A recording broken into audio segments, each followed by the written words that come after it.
Donc, Guillaume, oui, quand même, l'immobilier, ça reste la trame, même s'il y a, et on va en parler, le Conseil de la simplification. C'était il y a combien de temps, le Conseil de la simplification ? C'était sous François Hollande. C'était sous François Hollande, ça ne nous rajeunit pas. On compte 2 mandats présidentiels, 10 ans. Fondation du patrimoine, c'est ça ? Tu étais le président aussi ? Je préside toujours la Fondation du patrimoine, c'est de l'immobilier, un autre immobilier, et bénévole celui-là. Voilà. Alors, donc là c'est Woodéum, mais globalement c'est l'immobilier, c'est promoteur. La crise ne se calme pas, recul de 30% des ventes de juin à septembre, là c'est les tout derniers chiffres, ceux dont la Fédé des promoteurs. Pire trimestre depuis 2009.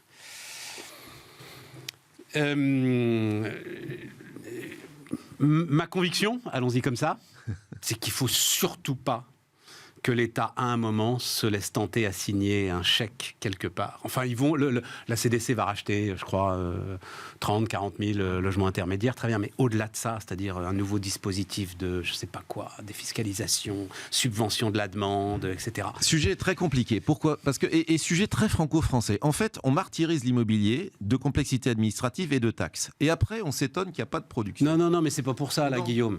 Non, Guillaume, non. Non, je t'assure. Je prends juste un exemple que vous avez... Mais non, c'est les taux d'intérêt... Les smart vont tout de suite comprendre. Il y a une particularité dans notre système, c'est qu'en fait, on taxe à 20% le logement neuf. Alors, 20% le logement neuf, c'est la TVA sur le logement neuf. C'est normal de payer 20% sur une valeur ajoutée. Mais sachez que cette taxe, ça vaut aussi pour le foncier. Donc, quand, par exemple, vous délivrez des opérations avec 3 000 € de foncier parce que vous avez acheté des fonciers en zone tendue à Meudon, à Issy-les-Moulineaux, etc., ou 4 000 € de foncier, eh bien, tout de suite, dès que le promoteur achète le foncier, on est sûr que l'accédant au bout va perdre 600 € de taxes. Ce sont les 20% qui sont non seulement sur la construction, mais également sur... Non, mais ça, on est d'accord, c'est le système de TVA, mais qui existe pour tous les produits vendus aujourd'hui en France, Guillaume, à partir du moment où on arrive sur des particuliers. Sauf qu'il y a zéro valeur ajoutée, c'est-à-dire qu'on va tenir ce foncier pendant 3 ans, on achète du foncier, on revend du foncier, et entre les deux, il y a 20% de TVA. Et c'est une part considérable. Vous pourrez me dire, mais oui, dans un téléphone, il y a une part de matières premières, etc. Et pourquoi est-ce qu'il y a 20% ? Mais sauf que la part de matières premières, elle est toute petite. Nous, le foncier, c'est considérable. Et donc, en fait, il y a cette imposition. Et après, je passe sur toutes les autres impositions qui attaquent l'immobilier. Et en fait, si on voulait se passer du Pinel, si on voulait se passer de tous ces espèces de piqûres qui sont là pour soutenir l'activité et dire aux Français « Ah tiens, voilà, il faudrait réinvestir dans l'immobilier pour offrir, etc. » Si on voulait s'en passer, il faudrait dans le même temps simplifier l'acte de construire et puis détaxer quelque part l'immobilier. Et ça, c'est pas simple à faire. Détaxer le foncier, non, parce que les promoteurs, ils voudraient tout détaxer. Et à un moment, tu dis, avec ce fameux truc que j'entends sans arrêt, ah oui, mais on rapporte plus en TVA que ce qu'on coûte en subvention. Bah, heureusement que l'activité humaine crée encore de la valeur ajoutée. Oui, heureusement.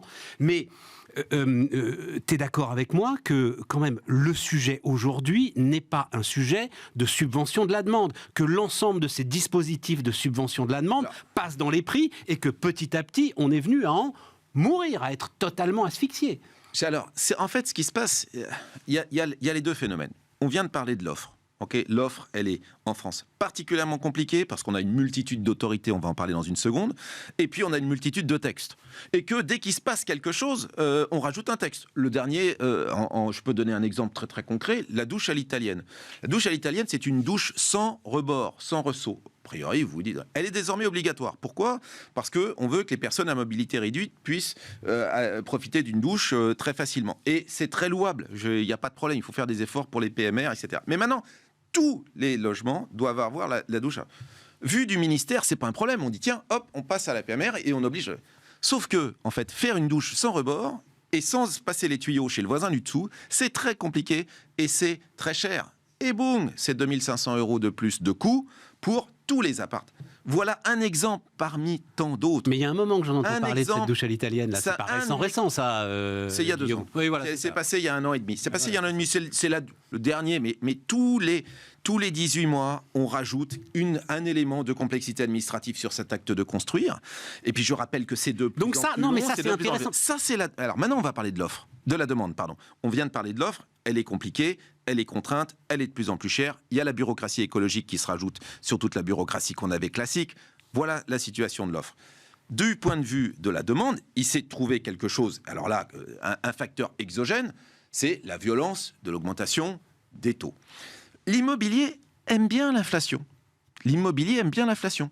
Pourquoi ? Parce que nos parents ont connu ça, on s'endette, on rembourse avec des euros d'avant, donc le principal de la dette se déprécie, et puis normalement l'inflation ça fait des salaires en plus, et donc ça fait du pouvoir d'achat en plus d'un autre côté, et puis les loyers augmentent avec l'inflation. L'immobilier aime l'inflation. Ce que n'aime pas l'immobilier, c'est une hausse hyper violente des taux d'intérêt, où finalement, ce qui aurait dû être étalé sur 3 ans, c'est passé sur 1 mois et demi.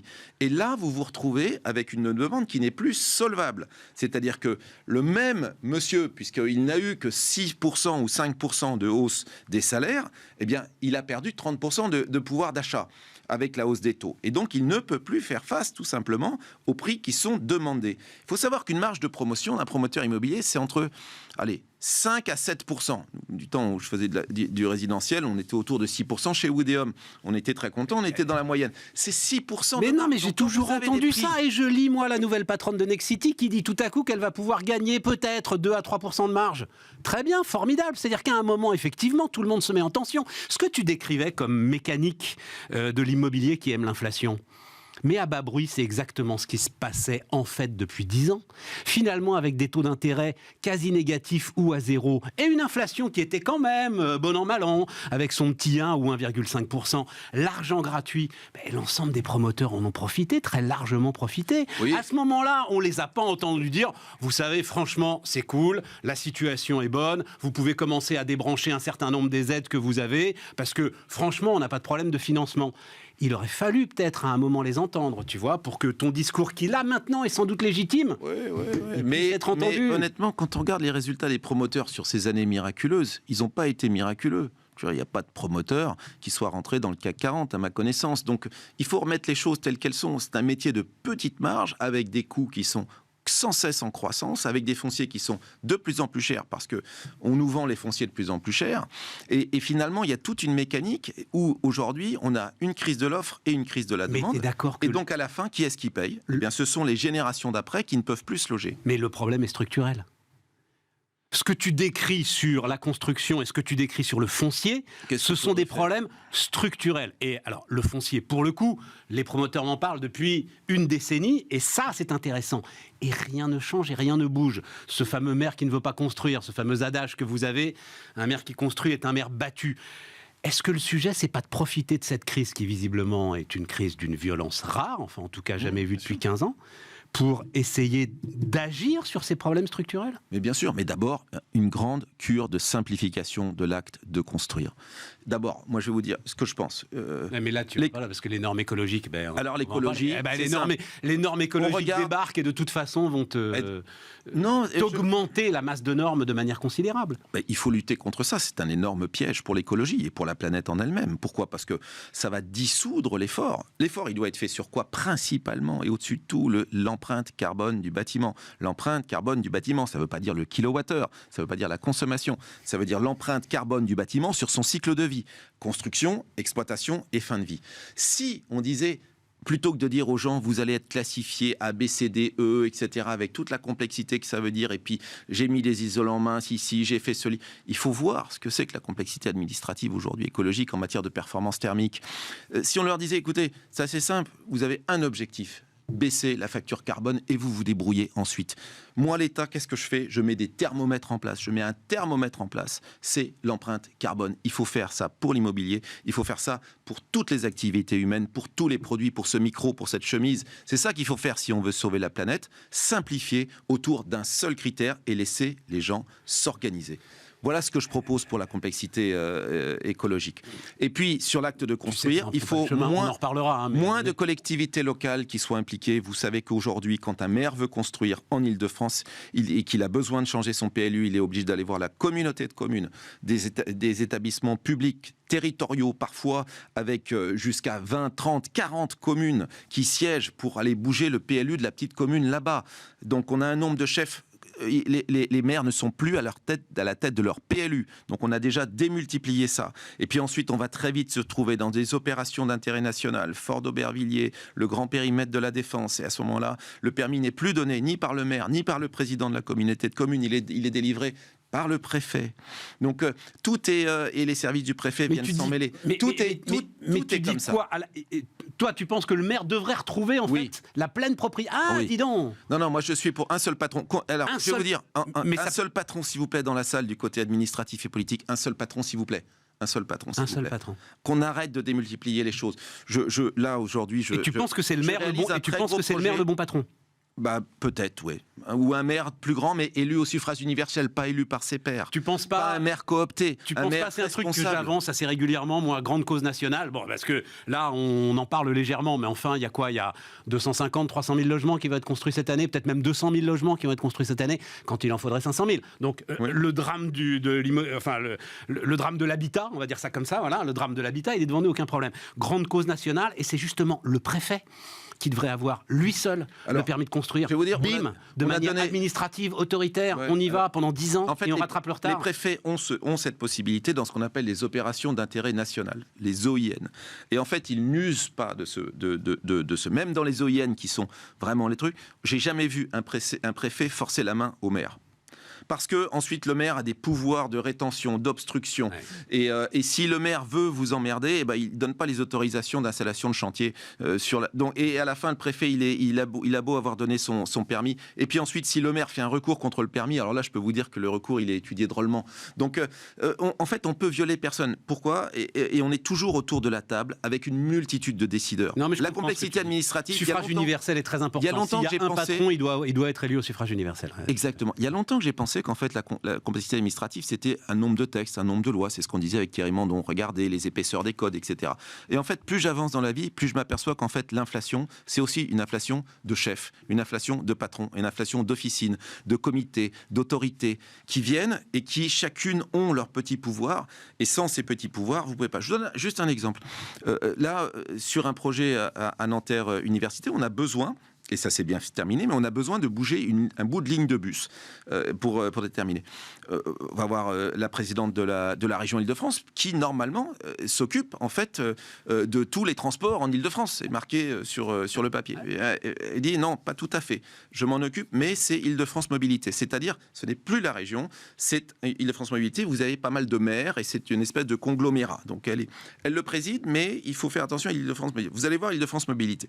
Île-de-France Mobilité, vous dites non, mais moi, je suis assez pour, mais c'est pas moi, c'est la RATP. Et là, vous dites, mais qui a la tutelle sur la RATP ? Ouais. L'État. Ouais. Donc, en fait, vous vous trouvez devant à chaque fois une démultiplication, et c'est cette démultiplication qui nous ralentit. Guillaume, donc tu as vu ça, Bercy relance le chantier de la simplification des normes. Et dans le même temps... Attends, non, parce que quand même, Bercy assure que les ministres seront dans une démarche d'humilité. Je savais que ça te plairait. C'est le même truc que tu as fait, toi, il y a... Oh oui, c'est la même chose, l'éternel retour. C'est la même chose. Et puis, dans le même temps, M. Macron demande à Éric Woerth de réfléchir à l'organisation politico-administrative du pays. Ouais. Donc, en fait, il assure déjà, Éric Woerth, qu'aucune strate locale ne sera supprimée. Voilà. Pour commencer. Ça rassure tout le monde. Pour commencer. Voilà, on ne touchera pas au... Alors, c'est quand même à saluer parce qu'il n'y avait jamais eu d'effort depuis le début du premier mandat du président Macron. Il n'y avait jamais eu autant de... c'était une de mes grandes déceptions. Je m'en suis ouvert d'ailleurs au président Macron. J'ai dit, c'est pas possible de ne rien faire sur le sujet de la simplification administrative dans le temps. Alors là, ça vient. Là, ça vient, c'est louable que ça vienne.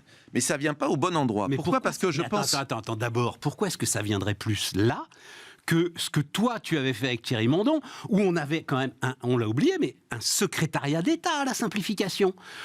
Vous aviez été super loin. On avait été super mal, mais et surtout, en fait, brisé sur le mur des le réalités. secrétaire d'État, il n'a pas fait grand-chose. Là où ça fonctionnait, c'est les 6 mois, et ça nous a permis de passer 370 mesures de simplification qui sont en cours, pas des moindres, le Kindimo consent préfectoral, la visite médicale obligatoire chez la médecine du travail, le droit à l'erreur, ça date de vous aussi, là, le droit à l'erreur, tout ça c'était en gestation, ça n'a pas été jusqu'au bout, mais ensuite c'est venu.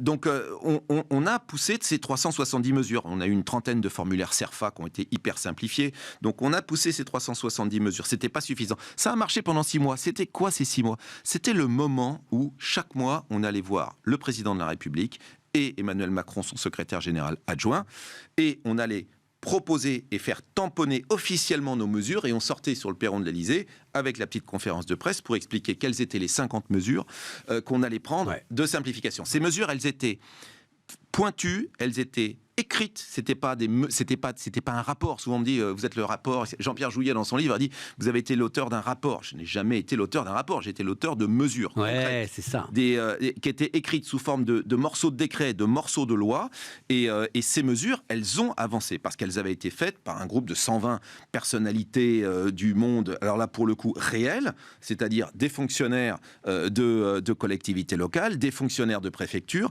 des comptables dans les entreprises, des patrons de petites boîtes de promotion immobilière, etc. Donc on peut être optimiste. Donc ça veut dire qu'il y a quelque chose de sérieux qui est en place. À condition que le président s'y colle. En fait, il n'y a qu'une seule personne qui puisse réformer la France aujourd'hui. C'est le président. Pour 2 raisons. 1, les sujets sont très très vite interministériels. Vous allez toucher, s'il touche demain au droit de l'urbanisme, ou même ouvrir des usines, ou même ouvrir des commerces, ou je ne sais pas ce qu'il peut avoir en tête à Bercy, tout de suite il va se confronter au ministère de l'écologie, au ministère de l'Intérieur, tout de suite, le lendemain, enfin le soir même. Et si les gars sont pas totalement alignés, il pourra rien faire parce que c'est pas Bercy qui a la tutelle du ministère de l'Intérieur ou du ministère de l'écologie. D'ailleurs, au fur et à mesure où les mois vont passer, d'ailleurs, entre les deux. Donc, de toute façon, le seul qui peut faire l'alpha et l'oméga, c'est le président de la République. Et pourquoi ? Parce que le président de la République a la main, et jusqu'à la dernière minute de son mandat, il aura la main sur les carrières des hauts fonctionnaires. Et pas simplement la Légion d'honneur et l'Ordre national du mérite, sur les carrières. C'est-à-dire c'est lui qui peut nommer jusqu'à la dernière minute tous les hauts fonctionnaires de France. Donc la véritable autorité que respecte un haut fonctionnaire, qui est quand même le sachant là-dedans, vous savez, j'ai souvent dit, c'est hegelien notre histoire, c'est le maître et l'esclave. L'esclave, qui est le haut fonctionnaire, est devenu plus puissant que le ministre. Pourquoi ? Parce qu'il a la technologie, il connaît la complexité administrative, il connaît les trucs, il est là depuis 10 ans, depuis 20 ans dans son corps, il connaît tout le monde, il a les 06 de tout, il connaît. Et donc, en fait, si on veut réformer la France, ce sont sur les hauts fonctionnaires qu'il faut s'appuyer. Le seul qui peut faire ça, c'est le président de la République. C'est pour ça que j'ai proposé qu'il y ait un étage à l'Élysée qui soit dédié à la simplification administrative. Le jour où il y aura un étage à l'Élysée qui sera dédié à la simplification administrative, on pourra simplifier ce pays.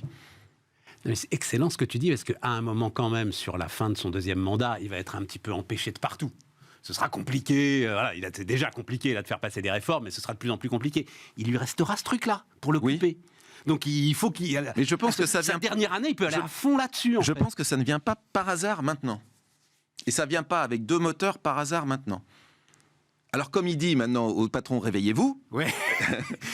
il faut qu'il réveille la simplification administrative. Alors ça, c'est dans son camp. C'est dans son camp. Donc, une écologie de l'action. On va voir le bouquin, t'es venu avec. Qu'est-ce que j'ai vu là ? L'inspection générale des finances évalue à 340 le nombre d'aides écologiques pour les entreprises. Alors voilà. Dans un pays, on est un pays organisé, et en fait il y a une forme de consensus autour de l'écologie. Je connais pas des gens qui disent il y a très peu de climato-sceptiques en France. Je suis d'accord avec toi. Et on est dans et il faut franchement, il faut s'en féliciter. En fait. Pour une fois, il faut s'en féliciter. Tout à fait. Bon. Le problème, et ce que je décris dans ce petit ouvrage, un des risques de truc, c'est la démultiplication des objectifs. Parce que on le sait, nous dans nos entreprises, partout, mais même si on avec nos enfants, si on multiplie trop les objectifs, on est sûr d'un seul truc, c'est qu'il n'y en aura aucun qui sera réussi parfaitement, ou même avec une mention bien. Donc la démultiplication des objectifs, ce cancer, c'est un risque pour la planète. Pourquoi ? Je le donne très bien, parce qu'il y a beaucoup de gens qui disent, alors je suis peut-être pas très bon en empreinte carbone, mais bon, je me débrouille parce que j'ai trouvé des crédits carbone à droite, à gauche, à racheter auprès d'une officine. On me dit qu'on va planter de la mangrove quelque part dans l'hémisphère sud et j'en suis très heureux. Et puis pour le reste, sachez que j'ai fait dans cette banlieue industrielle un hôtel à insectes et des nichoirs à oiseaux, et donc je suis le héros de cette planète parce que j'ai fait la biodiversité. Ouais. Voilà. J'ai ramené de la biodiversité autour de mon terrain, etc. Regardez comme je suis un héros. Moi, je suis tout à fait pour la biodiversité, il n'y a pas de problème. Il y a des risques de biodiversité, il y a des extinctions, pour beaucoup très liés au réchauffement climatique d'ailleurs, mais au-dessus de tous nos sujets, il y a le problème du carbone. Tant qu'on ne voudra pas reconnaître ça, on sera dans un truc. Et donc, il faut absolument qu'on simplifie les choses et qu'on arrête de démultiplier les objectifs et de dire aux entreprises, vous avez 100 objectifs, en plus en mélangeant du social, parce que le monde du bien est un monde où maintenant où on mixe, on vous dit tout est dans tout, ce qui n'est pas vrai, mais tout est dans tout. Donc, la biodiversité, le bas carbone, les égalités hommes-femmes, l'inclusion, etc., tout ça est à mélanger. D'ailleurs, il y a un seul directeur qui s'appelle directeur RSE, comme si on pouvait être bon le matin dans l'égalité homme-femme et l'après-midi dans Je décarbone l'usine de Tourcoing. Le même bonhomme est responsable des deux. Je ne sais pas pourquoi, par quelle absurdité. Et en fait, on est en train de diluer. Donc, je pense qu'il y a un sujet au-dessus des autres, et c'est ce que je défends dans ce bouquin, c'est le carbone. Et tu sais qu'on n'en prend pas le chemin quand même. Que le chemin, il est donc acronyme que toutes les entreprises, que 50 000, 49 000 entreprises européennes connaissent maintenant par cœur, CSRD, donc reporting extra-financier, le carbone, le social, mais on en reparlera du social, et la biodiversité, pour lequel...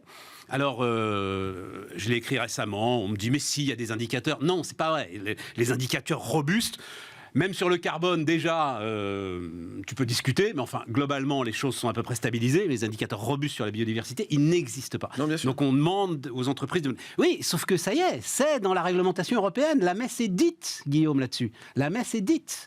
Et ce brave Emmanuel Faber qui dit à peu près la même chose que toi, on l'accuse de parler au nom des Américains, de vendre son âme aux Américains, etc., et d'être contre les normes européennes.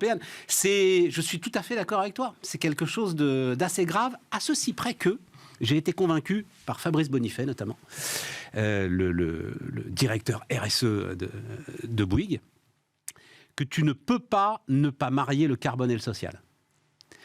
Parce que ce sera dur. Parce que la décarbonation heureuse n'existera pas. Et que forcément, tu vas rentrer dans un sujet d'effort partagé. Alors, Fabrice Bonifay, je le connais bien, on débat souvent ensemble, puisque lui est décroissantiste et que moi je suis croissantiste, pour faire très simple, pour que les auditeurs comprennent bien. Oui, mais donc lui, en fait, alors d'où vient sa Bible ? Si tu dis ça, tu as l'air de décrédibiliser son propos. Non, je le décrédite pas, j'ai beaucoup d'amitié pour lui, il le sait, d'ailleurs trop. Bon. Mais comment est-ce qu'il part ? C'est quoi son raisonnement ? Non, je ne parle pas du raisonnement de Bonifay. Le raisonnement de Bonifay, non, parce sujet, que le mien... c'est le lien entre le social et le carbone. Oui, mais t'es obligé de le faire. C'est très lié. Bonifay dit quoi ? Bon, les amis, il y a, et il le dit d'ailleurs avec Jean-Marc Jancovici, il dit, voilà, on va faire une partie du chemin, ils le reconnaissent, avec la technologie.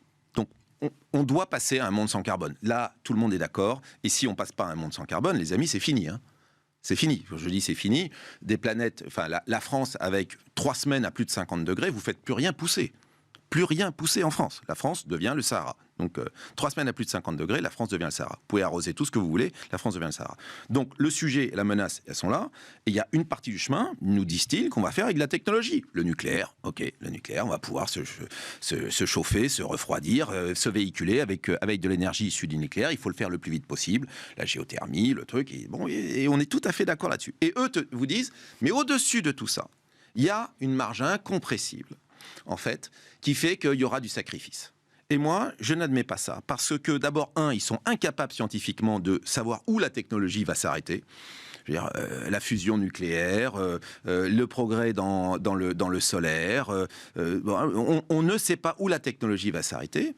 Et puis deuxièmement, pourquoi est-ce que j'accepte pas ça ? Parce que ça, c'est le meilleur moyen. C'est le meilleur moyen de dire à tout le monde, écoutez, de toute façon, parce que personne n'a envie d'avoir 200 € ou 300 € de moins sur le SMIC, et c'est le meilleur moyen d'avoir des abandons sur le chemin, qui est un chemin périlleux.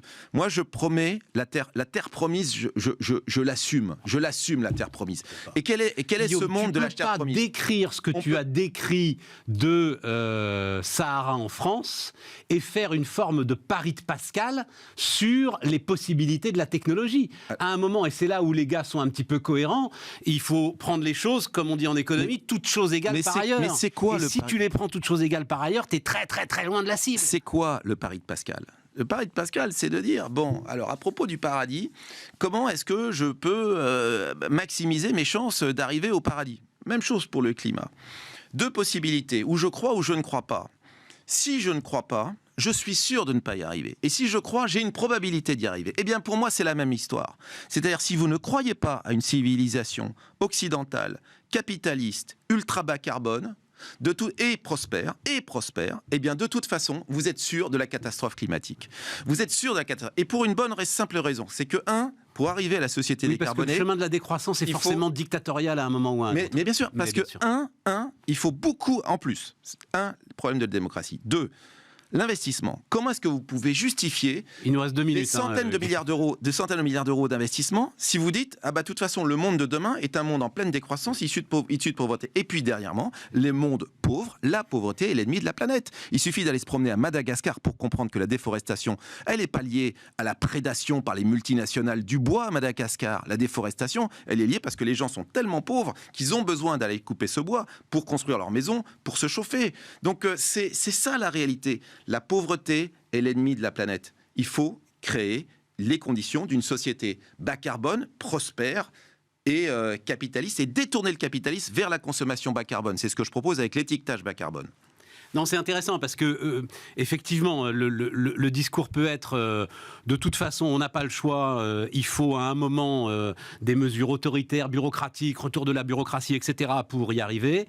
Et toi, tu te dis non, c'est bien le pari de Pascal, le seul chemin. Non, c'est très convaincant. Et puis, il faut. Qu'est-ce qu'on demande à l'État ? La seule chose assez enthousiasmant finalement. La seule chose déprimé à l'issue de cette émission. C'est gentil. Je t'en remercie, Guillaume. La seule chose qu'on demande à l'État, c'est l'étiquetage carbone. On a besoin du maître étalon, de la même façon que l'État a donné le kilo, que l'État a donné le maître étalon, on a besoin de l'État pour mesurer, pour faire de l'étiquetage carbone. Pourquoi ? Parce que nous, aujourd'hui, les grands pollueurs, c'est l'Inde, la Chine, les États-Unis. Et l'Inde va continuer à faire du charbon. Donc c'est dramatique. Comment est-ce qu'on arrive à peser sur ces grands pays producteurs et industriels ? Eh bien, en orientant notre consommation vers le bas carbone, en demandant à Danone, à Procter d'exiger des pots de yaourt, des tubes de dentifrice, L'Oréal, des tubes de dentifrice et des shampoings bas carbone. C'est tout. Et tu retombes sur l'aspect social. Mais parce que l'ensemble un petit peu plus cher. Pas un petit peu plus cher. Ouais. Pas un petit peu plus cher. On commencera par le haut du panier. Moi, ce que j'observe, c'est que les plus grosses capitalisations du monde sont quand même assez peu ou plutôt orientées vers le bas carbone. Le luxe est bas carbone. Parce que par dollar dépensé, vous avez un sac à main pour 20 000 euros. Vous avez un sac à main, c'est bas carbone. Les Tesla, c'est bas carbone. On est passé du yaourt et des Tesla Il faut rester optimiste. Au sac à main. Oui, grâce à toi. Formidable. Merci Guillaume. Guillaume Poitrinal qui nous accompagnait donc cette semaine. On se retrouve la semaine prochaine. On reparlera de bureaucratie d'ailleurs la semaine prochaine avec Erwan Lenoir. Allez, bonne semaine à vous.